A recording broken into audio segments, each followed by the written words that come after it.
The best closer in the company. The close rate was 54%. The average for the company was 13%. And the closest person to me was 26. Okay? So that means 54% of everybody I talked to I brought real life. Okay? So they brought me in to show people how to do that, right? And to help build the sales team here and help everybody kind of figure out the method to the madness, right? So when you're talking about transportation sales or any kind of sales, a lot of it is really just the ability to read who you're talking to, right? And it doesn't have to be in person. It's a lot of this we do is over the phone, obviously, cold calling and all that awesomeness. And I kind of help you with if you have any questions on how to get to those leads and stuff. I can go over that as well. But really, what we're going to go with today is identifying it, and I call it the challenger sale model is what this is called. And I did not come up with this on my own.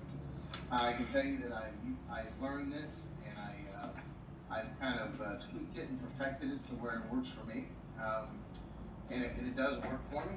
And once you get this to where you don't have to read this as you go, and we're going to go over all this, right? But it's and at first you're going to use these things as notes as you're going through and kind of think about it. After a while, you're just going to do this naturally, right? You're just going to you're going to hear people, the tone of their voice, how they react, and you're going to be able to just know how to get past them and get them to say yes, right? That doesn't mean that everybody's going to say yes. It's a percentage game, but you know. The key is to get an opportunity and make it to realize freight, which is realizing. So, is everybody here? I know Ricky, where you're at, but I mean, is everybody here like more of a broker role or a sales role? Sales and broker. Sales and broker. Everything. So both. Yeah. This actually can work from a broker perspective as well, right? Dealing with certain like Chicago carriers and stuff like that. There's just the way you have to deal with those folks. But then once you start to identify these people, you're going to be able to do it not only in sales but in real life. Because you're dealing with people at a gas station or a movie theater or anything like that. Kind of use that as your training ground to say, who is this person, right? And what I'm saying is there's different characteristics, and I've got them all labeled out. You look at these top 3 pages. Basically, you've got the guy. You're either a guy, a friend, a climber, a go-getter, a teacher, a blocker, or a skeptic. And what's interesting is as we go through each one of these, and I'm going to break these down in detail. As we're going to go through each one of these, think about the last call you had, right? Think about the last time you called somebody and maybe it wasn't even a decision maker. Maybe it was just a secretary that answered the phone and let you get past, right? Or maybe it was a decision maker or somebody you were talking to. and just so you know, is once you're labeled as these things, once you label that person, they're not always going to remain that characteristic. So these things are very fluid, right? But it's how you get past each one of those. So, like if you call somebody and they're a guide is somebody that tells you everything. They know the organization. They're really helpful. They're candid. You call them; those are the ones who are like, yeah, we have 15 ship points, and we probably ship about 20,000 loads a year, and they come in with it, and they're gonna guide you. But the problem with that is they're not really action oriented. They give you that information, and that's great. Then what do you do with it, right? It's a dead end. These guys aren't typically decision makers either, right? So, and they also probably have that exact same conversation. Everybody that calls. You're not anybody special for them. You're just the next person, and they're going to guide you. Maybe they're going to tell you where you need to go, right? But they're not going to be an actual decision maker. But what you do when you hit this person is you pull as much information out of them as you can, right? And you and don't miscategorize them. Sometimes when you get these guys, you're like, man, I got a good contact there. They're going to be able to get me in. They know all this stuff. They told me all this stuff, but they're probably not going to actually be able to make anything in. Because once again, they probably have guided everybody that they called them that day, and try to get them to where they need to be, right? So it's one of those things where if you find that you're talking to them, yeah, farming for everything they got, right? But then at that point, you always want to lead in with, what's the next step in the process? Who do I need to talk to make this happen? Because if you actually bring that to a guy and realize that's who you're talking to, you force them to give you the next step, you're gonna find out that probably that guidance ends right there, or they're gonna say, yeah, well, you need to talk to Bob. Bob's the one that's actually gonna make the decision. Then at that point, if they're gonna be continuing to guide you in that process, they're gonna give you that person's contact. Right? And the next one is kind of like it's similar to a guide, and it's the friend. You like to hang out. They give you time. They'll be more than happy to schedule a meeting with you. In fact, you cold call them, they'll probably sit and talk to you. It's kind of like a guide. They're not going to kind of walk through every bit of the process. They kind of look at it as they've just made a new friend. In fact, you could even probably go visit. You could do an in-person meeting. You go and talk to that person. They're not decision makers. Okay? They're the people that for them it's about camaraderie. They could be networking themselves, right? They probably don't even want to be there. They're just looking at if I'm nice to this person, maybe they can give me an opportunity in their company, right? I mean, we've all ran into things, right? So, the friends they're like here. The deficiencies is they're great. They give you the time. They give you as much time as you want. They set up meetings with them, with others. They're going to be your buddy, but they're rarely buyers. Their help isn't always valuable. I mean, it's more of them just trying to probably network themselves. And they're once again like the guy. They're probably doing that with everybody that they talk to, right? And this is the thing is these guys can be red herrings and time sinks. You waste a lot of time with them because you think that they're the person. They're probably going to come across to you really confident.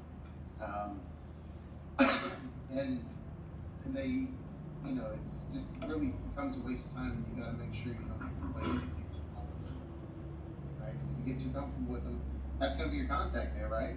Because they're going to be your friend. They're going to remember your name. They're probably going to ask you how your wife and kids are, right? They're going to truly care, but you're never going to get anything from them, right? It's just going to be a waste of time.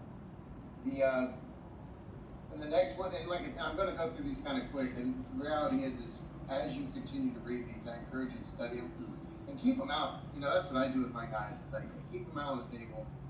And as we're talking to people on a conference call or on a cold call, or if you have to set up a call, it's good to sit after the call and digest it and think, which one was it, right? Where are we? Because this is the roadmap on how to get through, right? So the next one is the climber. And they're out for themselves, right? I mean, they're out there. If you are useful to them, and you're going to make them look good, then they will help you out. Okay. Now, a climber, they can be a decision maker. Okay. And they're ambitious and driven. They're savvy. They know how to get what they want. You call those guys and you get them on the phone. If you say key words like,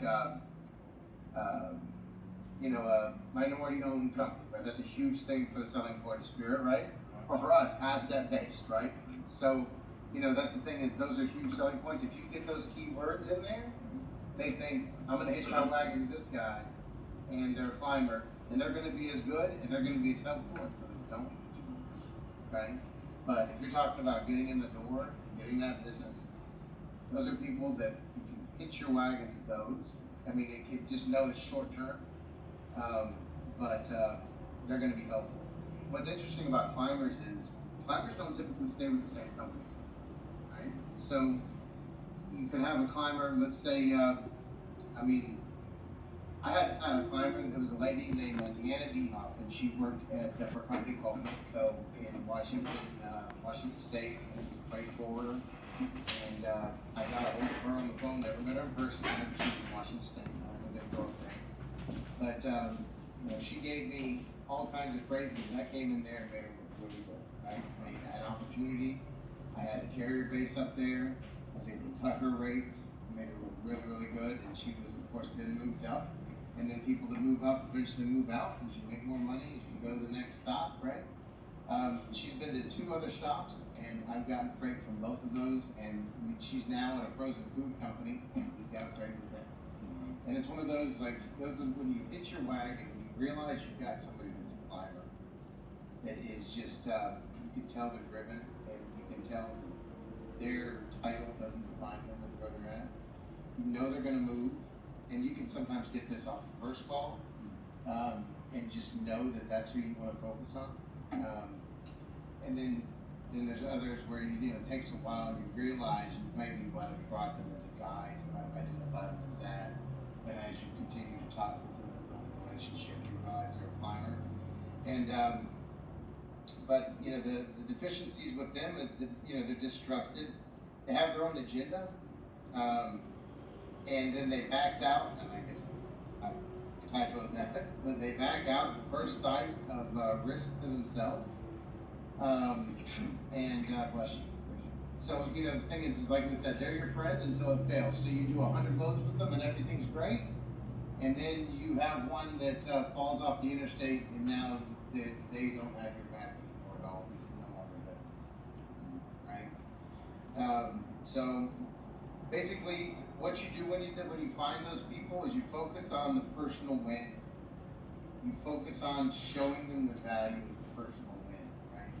Like almost like a value log. Well, look what I can do for you. Look what I've done for you.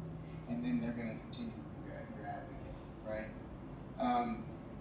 But just the other thing is, be careful because it will backfire, right? If you become linked with them in that company and you are their guy, then when it comes down to it, if something happens with them and their personal agenda, then you're attached to that as well, right?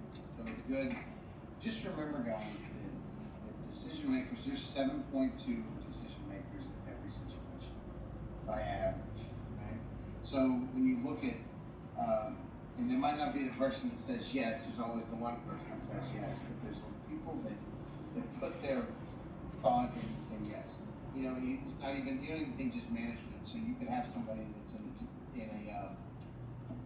a distribution center where they've got the manager that said yes to you, right? They're going to let you put your rates in there. They're going to give you the opportunity to do some freight.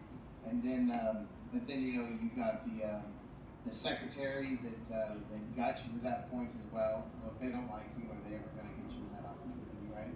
And let's say you get it all in, you get it set up, 2 or 2 loads, and you're getting that opportunity. Well, at that point, you're dealing with like a load planner, right?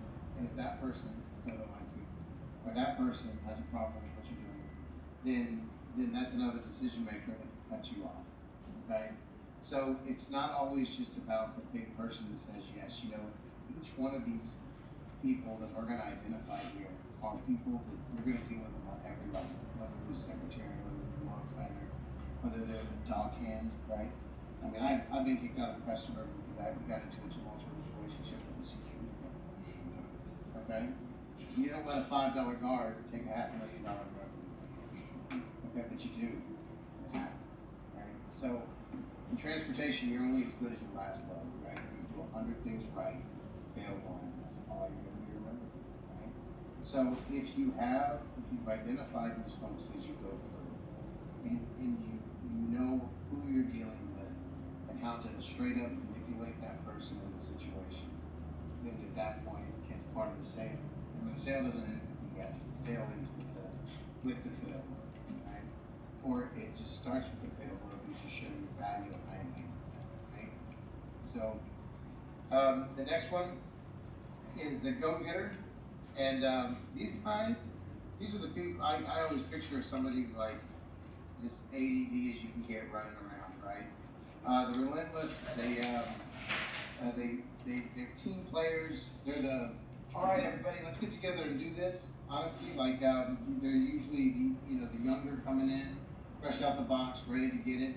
Kind of like the climber, but just not ruthless, right? But really, those people are they're less visionaries. They're poor storytellers, meaning that they're not able to tell your story. Because remember, what you're doing in sales is you're relying on each one of these people that you communicate with to tell the story of Spirit, right? To tell the story of network transport. And what I mean by that is, this carrier is this. This is what they stand for, right? This is, the story is whatever narrative you create, right? So if you're a carrier that you never know where your drivers are, communication is poor. You don't answer the phone when they call. It takes you 2 hours to respond to an email. Whatever narrative you created, that's not the story. The story is a bad carrier. Like, yeah, you give it to them, good luck, right? And so, that's the thing. If each one of these people, they're telling a story, and it's important that you continue to set that narrative, right? And you can do that. There's always going to be negative in transportation, right? You can have the greatest plans in the world. You can talk to the driver before they pick it up. You can set the best rates, and you can have this amazing relationship with each one of these people. And at the end of the day, you're dealing with a piece of machinery that's going to break down. You're going to deal with you're going to deal with a driver, a real live human being. Maybe their wife left them that day. Maybe they didn't get enough sleep. Maybe they're just having a bad day. Maybe their kids getting into it with them, or got in trouble in school. And they're out on the road and they can't do nothing about it. So, all the best laid plans. So at that point, you're going to have these negative situations. And it's important to create a value, I call it a value log with each customer. And you only put things on the value log is, man, you sent me over a load at 5:30 on Friday, and so fell off of, and I covered it with hedge, right? So that's one of those 1 of 100 loads you can fail. So you don't just throw that up in their face, but those are conversations that you have when you're talking to somebody. It's like, tell you what, it's just like that last Friday. Remember when I covered that load for you? You just drop them in suddenly, and then that creates your narrative, that creates your story, right? And if you continue to write your value logs to deal with these customers, some of the values are, it could be a year old, but it's just like, man, you could say, I'd love to cover 60 loads for you on Fridays, and you're right, this one we failed the Sonata, right? This one we failed, it was crap. Our driver, got drunk and wrecked the truck, right? I mean, I've had all these conversations, right? But as you know, we've done this. We've been good for these 60. That way, you're not remembered for that last, right? That's your narrative. That's your story. The thing about the go-getters is they're really poor storytellers because they almost don't have the adventure. If you go back and know that, right? So when you're talking to a go-getter, it's really just, you want to be able to know you're talking to them. They're not typically decision makers, okay? And that's where it's kind of where you have to really define whether they're a climber or a go-getter, right? Because that's the closest to blurring the lines. But they just make sure you're very meticulous when you talk to them. Make sure that they understand what you're saying to them, and you remind them of that value log as you go along, right? Even if it's at the very beginning and say, I'll say stuff like, when I send them a meeting invite, like I got them to agree to have a conversation with me for the first time, right? I send them a meeting invite. I put in things like, to be a wise steward of time. This is what I'm going to discuss. If you'd like to add anything to it, but you have it very laid out and organized. Because for them, you almost think about you're talking about it to a 5-year-old kid with ADD, right? Where you have to be like, this is what's going to happen, boom, boom, boom. You have 30 seconds to talk, right? But then they're right? So that's kind of how you look at it, the go-getters. Now, they're really good. How you get past them is you give them that vision. You give them that confidence. You keep the story that you're giving them, and you continue to narrate that story, remind them of what that story is, right? Of who you are, who your company is, what you've done for them, what have you done for me lately, right? That to continue, that's one way you get through to that person. If they are the person that's basically assigned to you, that's going to be a communicator. Whether they're right? They might be the dispatcher, right, who moves out the freight. Then that's who you need. You just need to know how you're dealing with, right? The teacher and the teacher and the blocker are also very similar. And these are your most important decision makers that you can get. Okay. And if you notice, I don't have any what to do's on those because they vary. Right? Everyone else has a what to do. But the teacher is somebody, and you've all talked to them on the phone. They sell the vision of their company, right? So you talk to them, and they're persuasive. They're passionate. You know, they talk about, you know, we've been in the paper game for so long, and you know, we're the second largest mill in Wisconsin, and it's all super important to them. Right? What they do is the most important thing in the world, and they're going to tell you all about it, and they're going to teach you like you don't know what you're doing, and you let them do that. Okay? Now you drop things that show that you know what you're doing as well, right? These are the people that you have to show that you understand the business and you understand their business, whether you're Googling it as you're talking to them or not, okay? Keywords and conversations. These guys pay attention to all of that, and just know that they are very persuasive within the company, right? These are guys are typically in management. These are typically the true decision maker, the transportation directors, the guys that come through, and they're the one. These guys aren't shut-ins, and you realize once again it goes back to being a guide. They're going to give you information, but you'll tell the tone is completely different. They're giving you the information as if you don't know, not in or being really helpful. Okay, and you can tell these guys actually are the ones that make the decision. You want to be careful when you talk to these guys because they are looking for you to mess up. Okay? They're looking for you to say something, and then they're just going to be like, yeah, we're not really adding another carrier right now. And you can have a good conversation. You can get 10 minutes of it, and it's flowing really well, and then suddenly shut down. That's somebody, a teacher, what you do is you step back and you bow out nicely because they're going to bow out for you. They're like, yeah, well, not adding carriers right now. I'll keep your information. What you do is you keep them on a callback.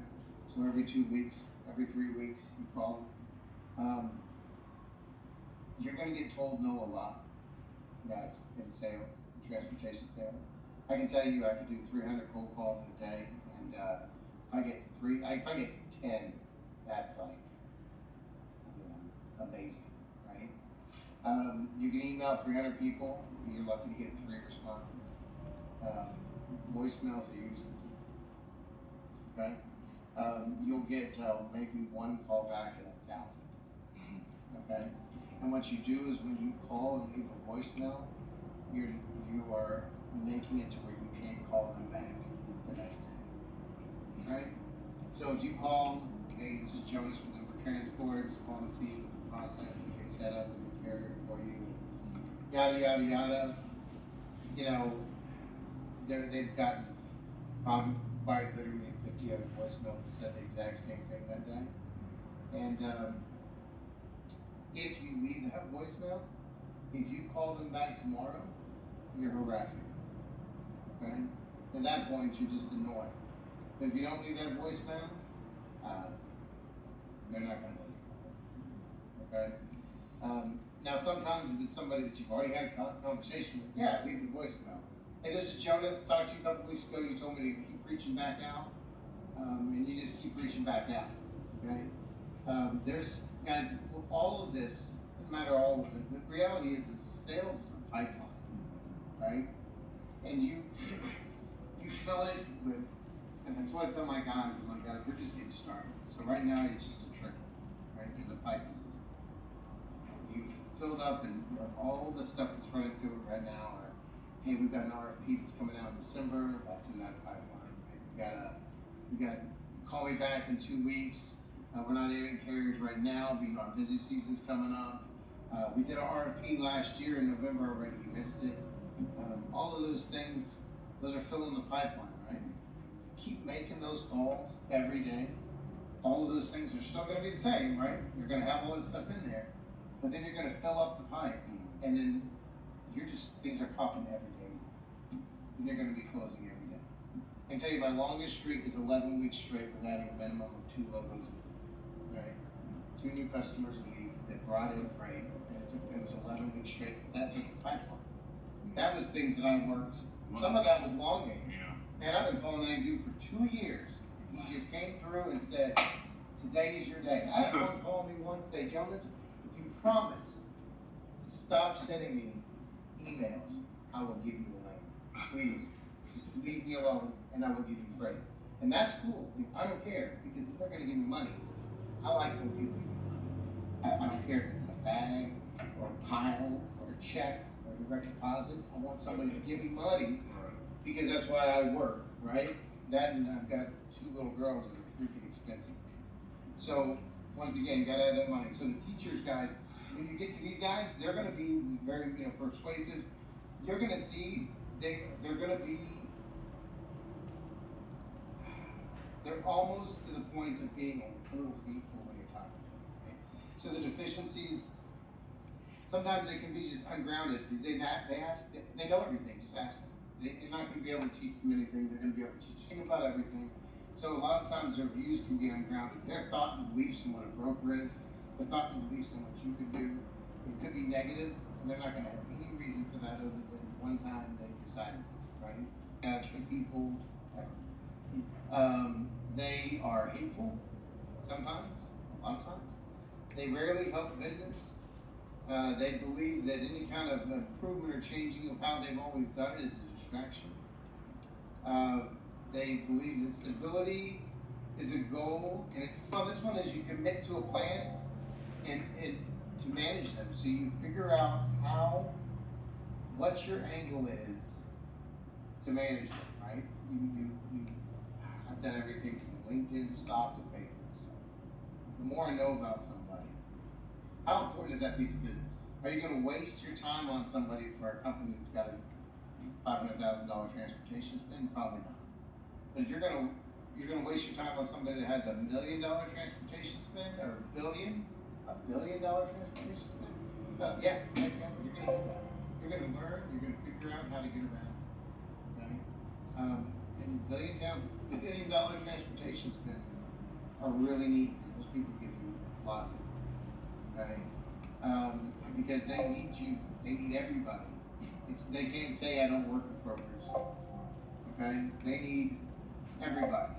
And so that's another good thing.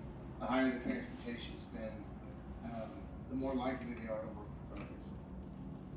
Sometimes, you ever heard of the Fago soda, Shasta soda, the Dollar Tree soda, right?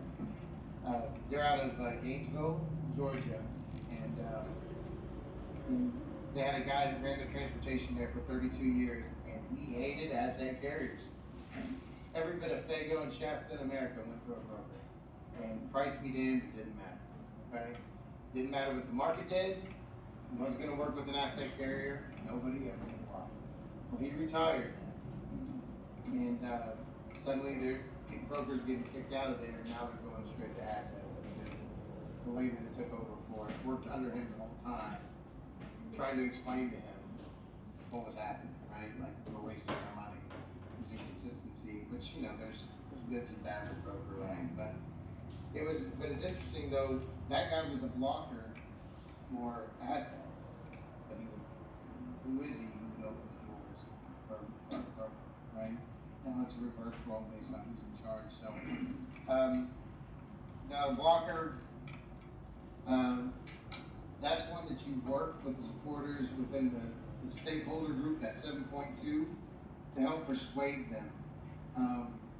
And a good example of this is this company called Domtar Paper. Okay, Domtar, their corporate office is out of South Carolina, and a guy named Chuck Brown is the decision maker there when it comes to new carriers. Chuck's a really nice guy, but he's always good. He's good, always. We don't need it about it. And he won't answer his email. He won't answer his voicemail. You could have even had a conversation with him. He thought you got somewhere, and goes, you'll never hear from me. And when I was with Schneider, now Schneider was a different story, right? I had to convince Schneider to work with customers instead of the other way around, because everybody wanted to work with Schneider. So it was a different thing, right? But I was directed by my company to go get Tom back, because we'd done business with them, we weren't doing business with them anymore. So they were like, we're missing about, $10 million. We were having to go find that, right? So get a hold of Chuck. I wear him out, man. I wear him out for a year. Now, that's the first time that I ever had to do that at Schneider. Normally, people will call you that, right? They make the big orange trucks. We got 13,000 assets. We got 33,000 trailers. Why doesn't anybody want to work with us, right? But this guy wouldn't call me back, wouldn't call me back, wouldn't call me back. Well, I was held accountable for the fact that I needed to get them back, right? So at that point, I started calling all the people at the plant level who were in the transportation and acted dumb, like, how do I get Schneider in the door with you? They're like, we need to talk to Chuck Brown. And each one of them, I said, look, that's great. Can you talk to Chuck Brown? Because he won't return my calls. He won't return my emails. I was like, we're a $4.5 billion company that's trying to provide reliable capacity for you. You don't want me to work. So what I did was I publicly shamed Chuck to all of his people that he worked for. Right? Yeah, so Chuck doesn't respond to me. Yeah, I'm Schneider. You don't want to work with me? Yeah, oh, you want to. You want to. That's great. Can you tell Chuck that? Because Chuck's not answering his phone. Right? So sometimes you got to do that. You got to go through it. And I'm not kidding. I did that. I decided to do that one morning at like 9 a.m. I probably talked to 6 different individual plants in downtown, all over the country. And by noon, Chuck was on my phone, calling me, wanting to set up a meeting. I was in South Carolina the following Tuesday, meeting to the face-to-face. Okay? And that was a year. I had a call email schedule like every Tuesday. Call and email Chuck. Call and email Chuck. My boss told me to go get it. That was my job, right? There wasn't an option of no. Like go get that, I guess. So the thing is but Chuck's a blocker. And so what I had to do is I had to get the other stakeholders, the other people that actually, that me not being there working affected them. And then it took public shaming to do that. You can do that with the secretary. You can do that. And the best part is when they don't email, they never answer the phone. Press 1 for accounting. Press 1. Talk to accounting. Look, I'll call human resources. Press 5 for human resources. So listen, I'm a vendor. We land capacity in your area all the time. Heck, we're in Chattanooga, you're from Chattanooga. I've been wearing this guy out. It's unprofessional in the fact that he won't call me back. Okay? He says he's going to call me back. He doesn't. He says he's going to email me. What I'm asking you, HR director. Yeah. What is it? What is it? What do I have to do? Is there somebody more important than him? Who do I need to talk to? Because I'm trying to help your company save money. I'm trying to help you have higher profits as a company by saving money on your transportation. And this guy doesn't want to save money for your company.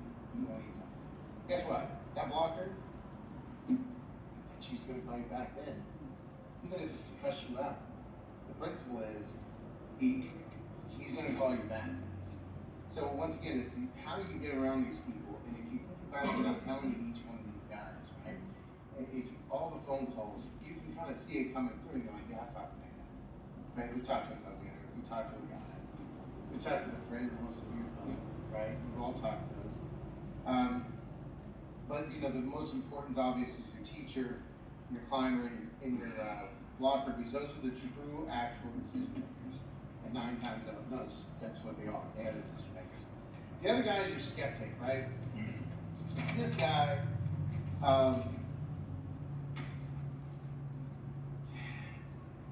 This guy, his strengths is really he forces. Boy, I did terrible typing this out. We're supposed to be perception. I'm doing really well. Got to bear with my. All right. These were cards that I downloaded and I made these things. That's the only gift, meme, or whatever that I could find that said skeptic. Everything else is pretty easy. Anyway, basically, his buy-in means the organization listens. Because this guy's really, you know, had a guy, one a new customer, Wisconsin Paper Group. This guy been there for 35 years, been running that transportation company for 35 years, you know, that shipping decision maker for that long. He's seen it all. He's heard 1,000 brokers say yes, they're going to do what they want. He set up 1,000 carriers and said they're going to provide capacity for these contracted rates and then we're the trucks. Right?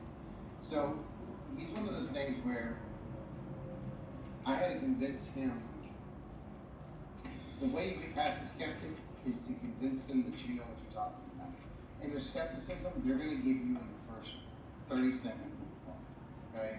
Especially if you're in person. If you're in person, those people usually are talkers walking in. They're usually going to say something before you even introduce yourself. I've had someone say, as I walk into their office, I'm not giving you any business today. Before we even sat down. And I'm going to tell you what, right? That I got business on. Right? So the key is you have to prove that your value is there.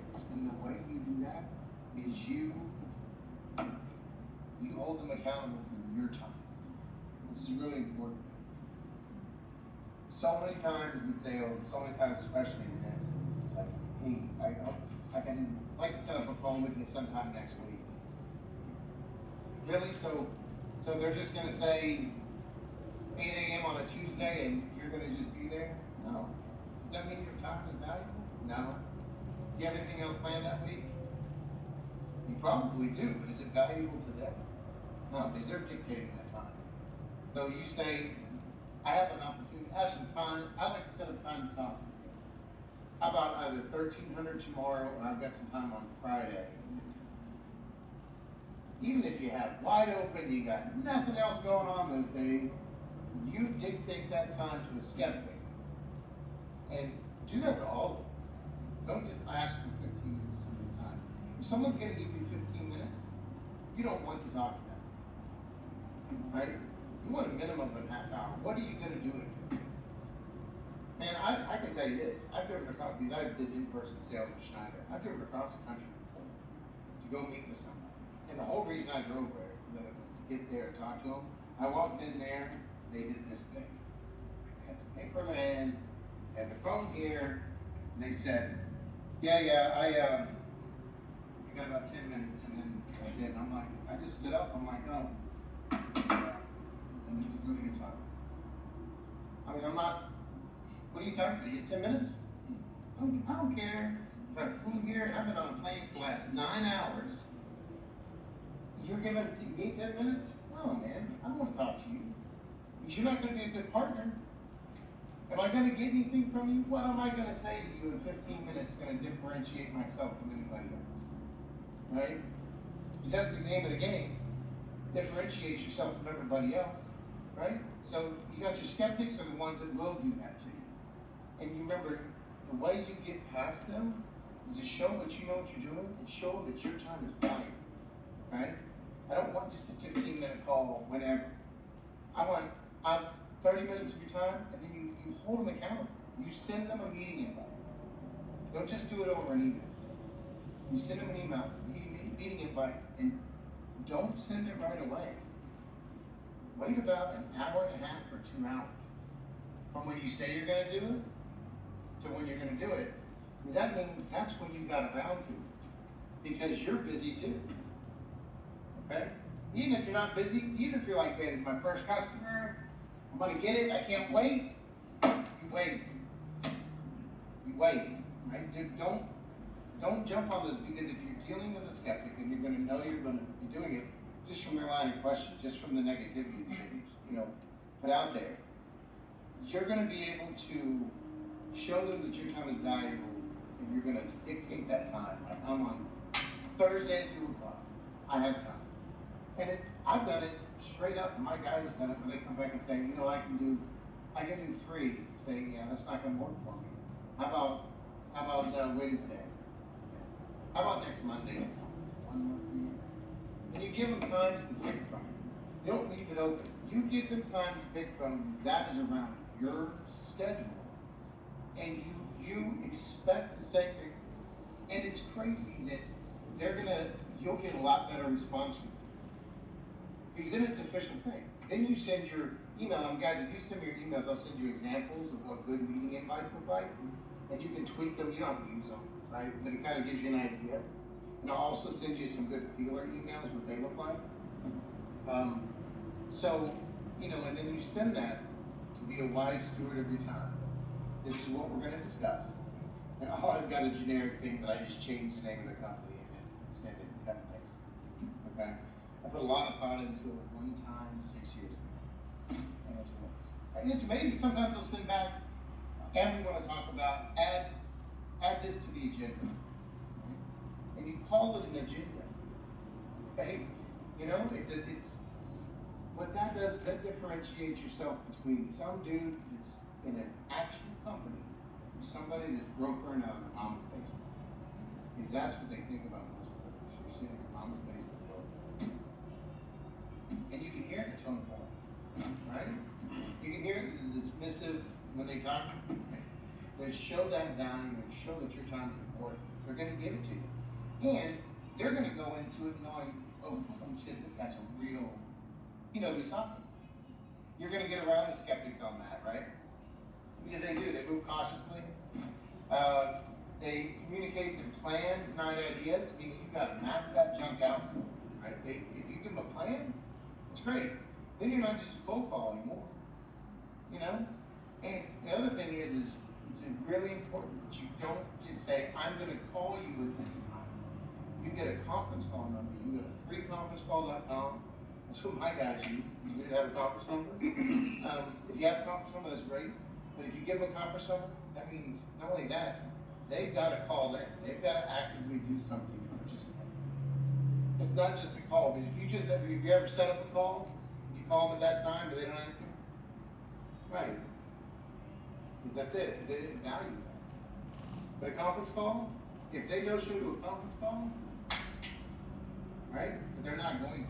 They never no show. They think it's something important. It comes up on their calendar. Like they're reading from their boss. You know what I mean? It comes up, it's a real life thing for them, and it's something tangible, and they feel it's real. You're no longer a dude sitting in your mom's basement, right?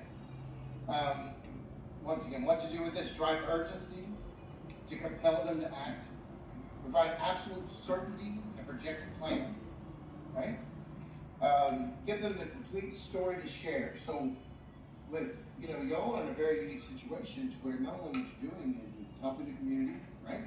And it's, so you have such a unique story with that. You wear that on your sleeve. You understand me? That is your story. Now your service is going to dictate that story over time, but what you do to get in that door, that is your story. Okay? And you kind of come across it when you start these conversations. Just ask them, hey, what have you done about us? I'll just give you a quick rundown on what we do. Right? Keep it to a 30-second commercial. All right? And remember, this is all, when you're telling somebody's story, especially about your company, think an elevator pitch. Can you pitch your entire story from the first floor to the second? You have 30 seconds. Right? And then that's all you need. And if you do it and not sound robotic about it, if you're not robotic with passion, those are the only two things people hear if they've never met you. It's either the script or you're saying it. You're either reading it or you're saying it.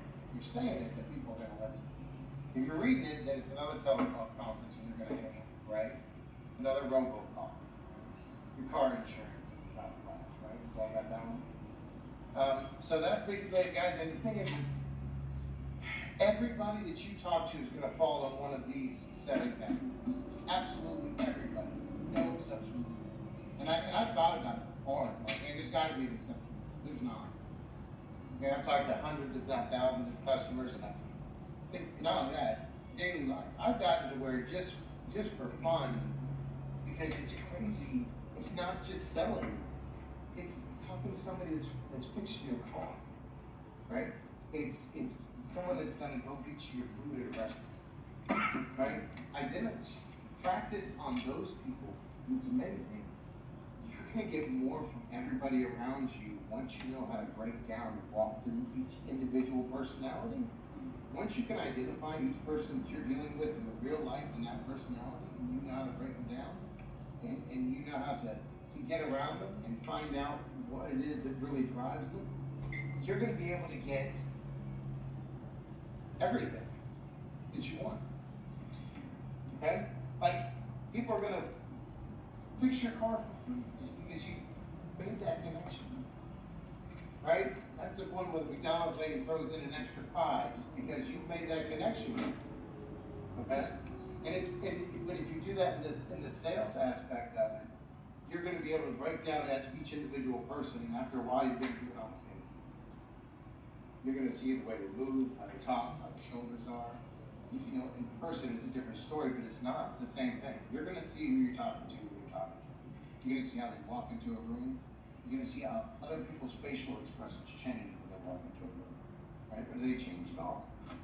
Right? Do people turn and look at you? Or does people just sit there and go? You think if we're having a meeting and right now, if somebody in this meeting came and just sat down right here and I didn't break stride and I didn't stop talking at all, were they consequential to the meeting? It's great that they're here, right? Everybody that can hear this should do it. But do you think if you were in a meeting and somebody came and walked in, do you think those people are going to be decision makers if no one breaks stride? I bet you if it was a senior vice president of the company, they would either stand up or they would say, have you met? They turn, all attention, right? So it's the same thing. Once again, you're going to be able to identify people as they go. And when you start to do that, you're going to really start to be able to own it. And I've talked a little bit longer than I thought. How much time do you have? Can you go over it all? Or are you like strict on your schedule? Are y'all good? I mean, I'm just, once again, respectful of the time. When you need to go, just let me know. Okay, so the other piece I want to talk to you about as we go through is and this is one piece, like I said, keep these guys, and I'll send this all to you electronically. Just shoot me your emails, and I'll send it all to you electronically, okay? So the next piece we want to talk about is this piece we're going to look at, okay? And this is the choreography of a meeting, okay? And I'll be honest with you, I just do this naturally now, but it's really good to kind of figure it out with your leader, or just, it's good to talk to about somebody. It's not something you want to do by yourself. You got somebody, your leader, to come through and sit with you, or if it's something you even want me to help you with and walk through with it as you go through in the situation, I don't mind doing that at all. Just call me, we can walk through it, or come in here, we can sit and talk about it, right? But it's important, especially when you get in front of an in-person meeting, that you're able to teach, tailor, and take control. Okay, and the way you're able to do that is you're teaching the person, right, about what you're doing and what you're selling. You're tailoring it to them as far as who you're talking to. And when you teach and tailor, then you take control of the meeting. Okay? If you do it right, they think they're in control of the event. Right? So, and the way you do it is you build it through the choreography of the meeting. Right? And you start with a warmer, and guys, it's not something that you want to go through and say, I'm going to say this. There's no script here. But it's good to give a rough draft of a script. Okay? And it's amazing is if you, like what I do is, on my notes as I'm walking through, that's what this piece is, to kind of help you through that. But I'll just say, I'll just say right family. Right? And so as I go through, it's amazing as you go through the list, you'll actually, it's supposed to flow in the meeting, but you say, okay, this, oh, I skipped over that, so let me just go here. Sometimes you can rein it back in.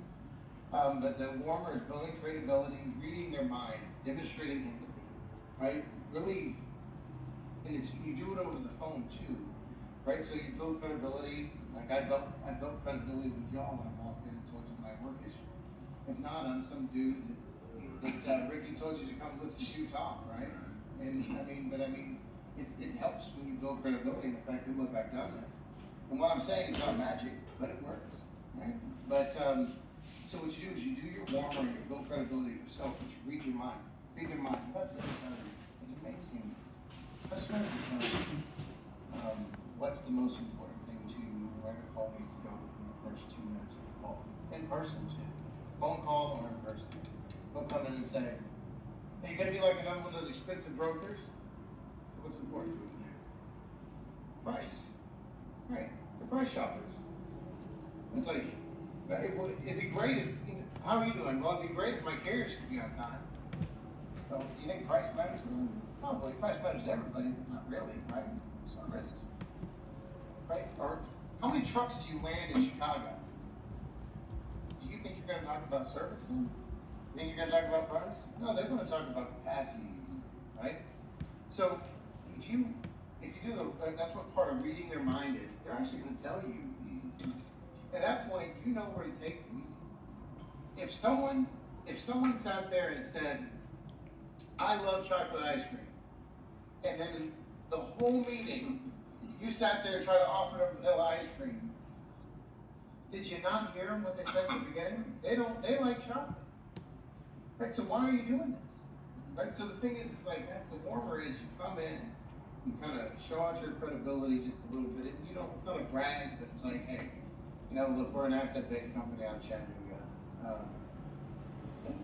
For me, I don't use titles. Like, in fact, I even tell, like, when I'm doing a call with people, depends on the level of person you're talking to, but I'm a VP of sales. I don't want my guys to ever say to a customer on the phone, they got their VP of sales. Now, my associate Jonas is here to talk with us as well. Right? But then sometimes, if I'm talking to Procter & Gamble, or if I'm talking to Johnson & Johnson, they probably title means something. So you have to read the room. So it's important that they're VP of sales. Right? That shows that our company cares. But you don't, you'll kind of, once again, read that situation, read their mind, find out who you're talking to. Find out what the personality is, right? So then what you do is you, so let's say they come in and say, well, my service has been terrible. And so at that point you refrain, you basically go and say, so your service is terrible. I mean, you're just not picking up on time. Those are like 24-hour pick, or, oh, you got appointments on. Oh, and you only load till 3, right? So that is a tough situation. You have a lot of bad service issues, and I found with that area, it happens a lot because a lot of people that come in there deliver Christmas trees. So I can see how that could happen. They always got to go to a truck wash afterwards with the staff and all that. Man, that's tough. When you ship paper on top of that, well, they can't have wet trailers. I can see why service is an issue in that area based on where you're at, right? And then irrational drowning is when you gradually increase the going. You see how I naturally did that? So I can pile on. I didn't say get stuff. I can pile on. Man, so lots of Christmas tree doesn't. And so they come march down, you got paper, and services that you have to reject a bunch of trailers. That causes delay in shipping as well. Yep. So once again, you're just absolutely doing a rational drowning, and you're bringing, you're magnifying the problem service. Right? You said your service is bad.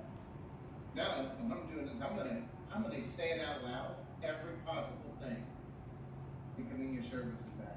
Have I said network transport at all? No. But I haven't said what I can do for you. Now, I haven't told them how many trucks we have, told them how many brokers we got. Nothing. I'm not talking about you. I'm talking about them. He's the one that said service. So let's talk about it. Let's scare crap out. Okay? And you go into an emotional impact. Psychological features of the problem. Presents an individual workflow, humanize the problem. And I bet you have turnover in your office. I bet you do, because it must be stressful. It must be stressful. Do you have to add shifts? I mean, how many people are in the docks? At this point, are you in day labor? Or you have people? Have you actually been able to retain any of your drivers, the people who load the trucks? Because I bet this sucks. It does. I can see where you're coming from. I mean, you've got this bad service. I mean, you know, the thing is, you're bringing them on this roller coaster. You got them talking, the warmer was nothing but love, right? Telling them who you are, giving them your little commercial, getting them to tell you what the problem is. And when they think you do it right, they never actually told you, you're just identifying because you're identifying this part of the area. Remember, it's not their problem, it's the area's problem. It's really important, you guys, when you're talking to these guys about these things, when you're starting any of this. So if it's price, right? Price is the problem. Or whatever, you know, the harder ones like that. You know, it's not ABC Company's problem that price is an area. It's Chattanooga's problem. Because let me tell you, capacity in Chattanooga, this is what you're doing. Right? You're probably going to compete with capacity from, you know, 1-2-3 company down the road and the widget company across the street, and this is what's happening, right? And you bring it in on that with the, like, oh, you deliver everybody delivers Christmas trees in there, and there's staff in the back, or, you know, for that paper mill down the road, everybody brings in trash, and then they try to give you that for your food grade trailer, right? So whatever it is, you know, you want to come in a roller coaster until you give them the emotional impact of what's actually happening. That makes for a tough day. How much time do you deal with? How many hours of your day do you deal with the spot market? Because your contract carriers will let you put them because of service, right? Then you bring them out of it.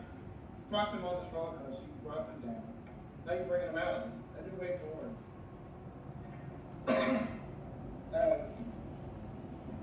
But basically the framework to address the problem. You know, really kind of a new value proposition of, I bet you, if you had, like in that scenario, probably best, I bet you have a sole source carrier who didn't deliver into that area with Christmas trees and had drop trailers. That drop trailer would probably make your life a little easier, wouldn't it? Right? And you kind of bring them out there and you find out what that is as far as like if it was a price scenario. You know, you could say, you know, if you looked at it from trying to build it into my network, like you guys, it seems that you're using the spot market quite a bit, and so you just grab the sporadic capacity. Well, we've got carriers, we've got trucks that just land. So I bet you I can get you some pretty competitive backhaul rates to come out of it. And then our solution, and at this point, solution is when you talk about network transport, when you talk about Spirit, right? So the solution, your solution. You just brought them, and you can do this over the course, and like I said, sometimes you skip around, sometimes you go 4 to 2, sometimes you go 4 to 5, but you never do 6 until the end for the solution. Like, we're the ones. Oh, this is your problem? Congratulations, you've got me. You know? And that's really what it is, and it's amazing that if you can bring somebody through this, and it doesn't matter who they are on this list, that you can bring somebody through this entire process, and you've sold them on that, then you've got them as, you're no longer just another carrier, you're a partner, right? And you notice on here, this little piece that I kind of skimmed over at the A to B statement. So this A to B, this right here is what you do on, you can do this on your first call, right? Your first scheduled call. You're not gonna do this on your call. That's not what you do. When your first scheduled call, you're not gonna get this. You're lucky to get pretty warmer phone call, right? Remember, once again, your time is valuable, theirs is too. You set up a call. So cold call. Cold call is that. It's a cold call. If someone gives you an RFP off the phone call, right there, you have found yourself a guide. That's great. I bet they send that RFP to everybody on that cold call. And I bet you're going to fill that out, and prices are going to be too high. You should have just done an RFP without even discussing your strategy on that RFP. That's the thing, is like, and I'll tell people, don't send me RFPs. I don't want your freight. I do, because I'm a greedy salesman, right? I want money. I said that already. I like getting people to give me money, but you're not going to close on me. You say, I want, and if you ship 100 loads, 100 different lanes a week, I'd really like to look at about 2 of them. And I'd like to show you what we can do on those 2. Don't send me 10 a week. Give me a couple loads, just a couple weeks, and show you what I can do. And build that trust. You know how many other brokers have said that to me?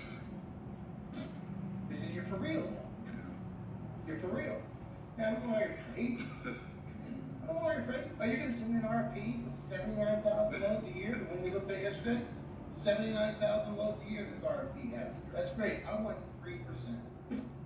Your goal, guys, is to get 3% of every RFP. Every pricing opportunity, 3% is a win. 3% of 79,000 loads a year is 45 loads a week. You guys decide that. 45, 3% of 79,000. 45 loads a week. And if, let's say you do that $200 margin on average off of that, that's on a good day, right? I mean, cheap freight, that's where we're at in the market we're at right now. I mean, that goes to, you're probably doing like $320,000 a year at that point in margin. That's super cool, man. Right? And if you look at that as 22%, so you're looking, that's probably, you brought in $4 million in revenue. Right. That's sweet, right? And that's one. I mean, that's 3% off of one. So you don't, and the thing is, if you go and you have that conversation with them, you have this conversation with them before they send you the RFP. Well, your RFP's coming out in June, listen, then, in May, I need to sit down and talk to you. Because we're doing this strategically. I want to know what your needs are. I don't want to waste my time. I don't want to waste your time. I'm going to show you what to do with my network. I'm going to show you what we do good. Right? And I refer to it as good verbiage and service offerings. I'd love some time to sit down and talk about our service offerings. Right? Because, in my mind, we're going to go crap out of your freight, right? That's what we're going to happen. But the reality is, I want to talk about my service offerings. What are our strengths and our weaknesses? And you know what, guys? The strengths and weaknesses? Okay. The strengths are whatever their issue is on warmer, right? Oh, the service your issue? Communication? We have 24 hours of communication. Doesn't happen for them.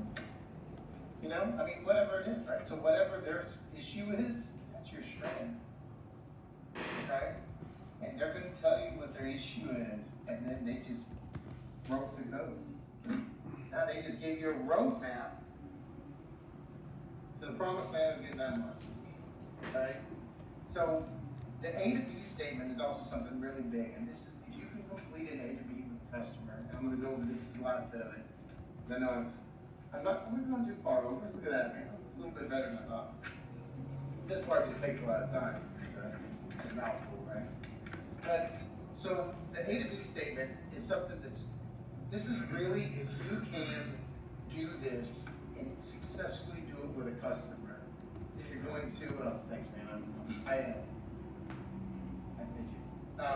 Not because I'm ADD as you can get, so I'm sure you can tell, right?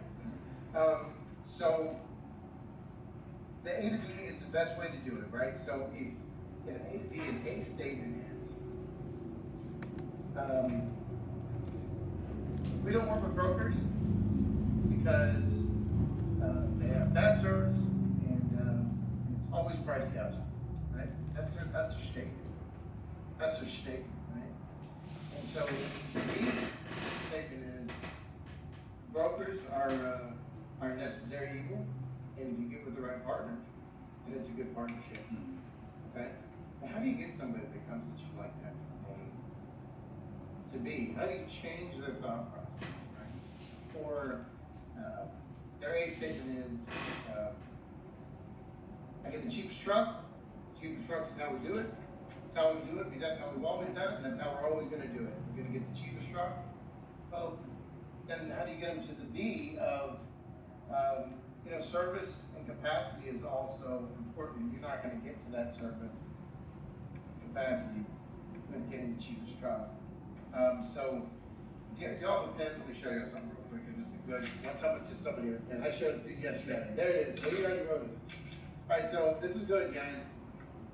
When you walk in, I'll do it real big. So basically, when you walk into a customer, it's amazing. I've done this 1,000 times. Draw a big old triangle. Right, price, service, and capacity. And say, put a dot. I said, each one of these is equally important on this. Put a dot, what's most important to you. Right? And 9 times out of 10, this is price. Sometimes we're like, as close to this top of the price as I can get. Right? So the cheapest price is what's most important to you.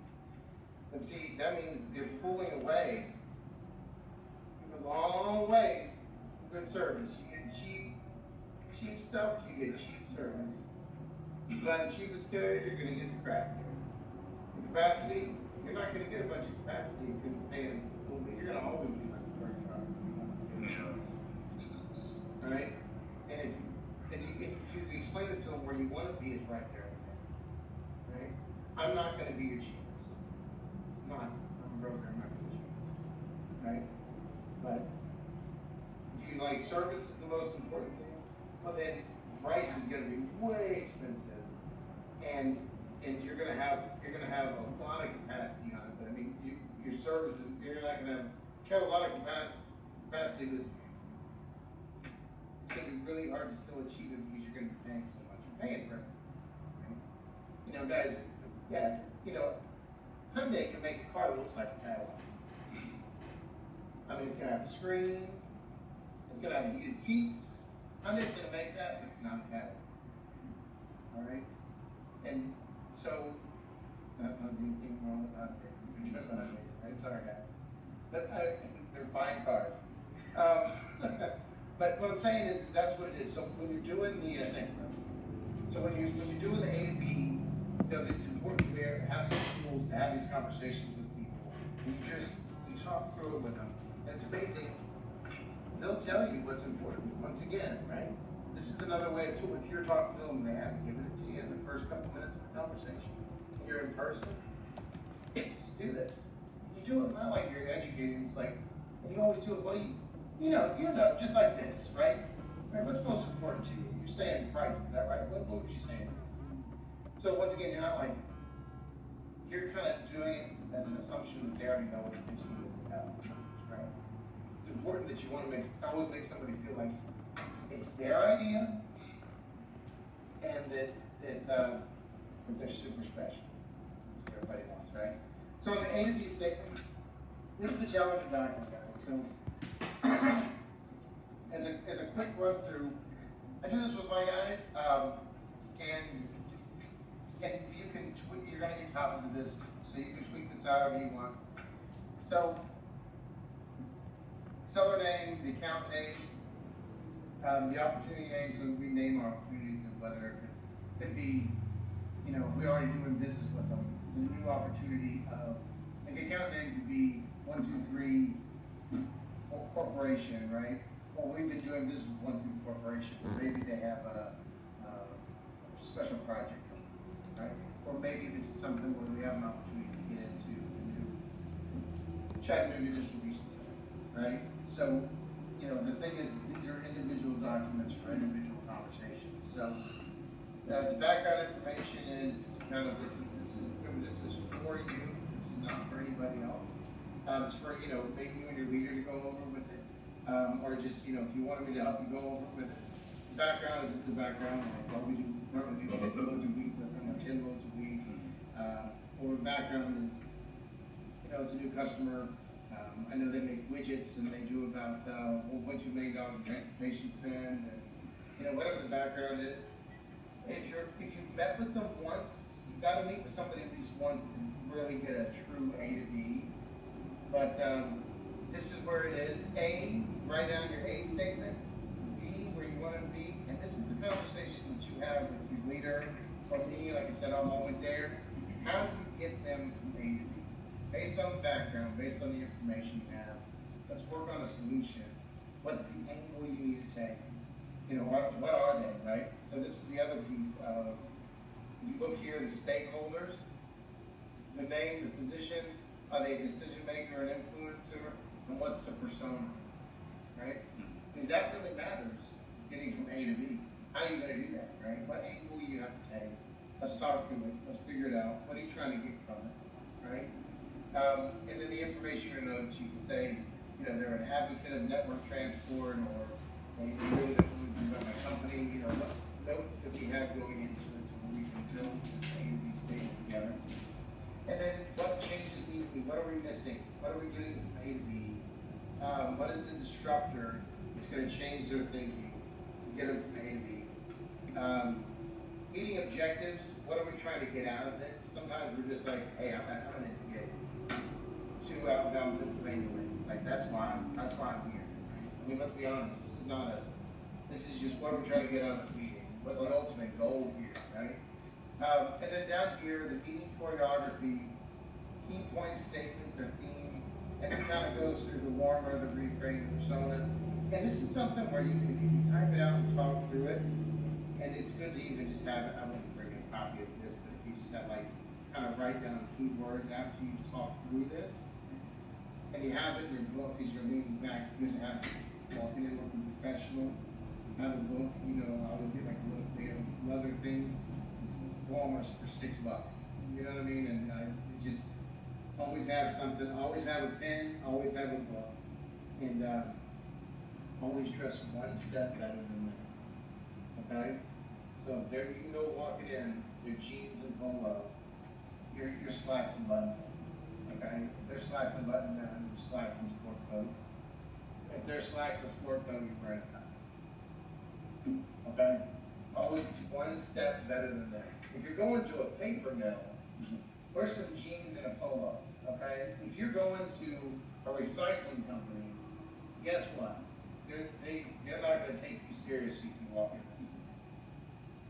You're this that dude. You're that salesperson. Right? But if you look like them, or one step over them, and the way you dress, it makes a difference. Right? I mean, the day of the three-piece suit salesman is dead. Okay? I mean, right? I mean, come on, guys. But I mean, when I go to a meeting, I suit up based on what I know they're going to wear. If you don't know, suit with no ties is the best way to do it. Okay? If you don't, suit with no ties. But you can kind of usually determine based on the transportation schedule, what the revenue line is, all the public information. You can kind of like realize what's going on. The worst thing you can do is walk in jeans and a polo and go that free. That shit's happening. Okay. So it's and guess what? I didn't. Okay. Didn't take it serious. Okay. So that's one thing. But as you go through meeting choreography, let's just go through and figure that out and really walk through and key points so you have something you got in your book. You can just kind of know the flow, and then you know what your objectives are, and you know how to bring it back through it. And the biggest thing at the end of it, guys, repeat yourself.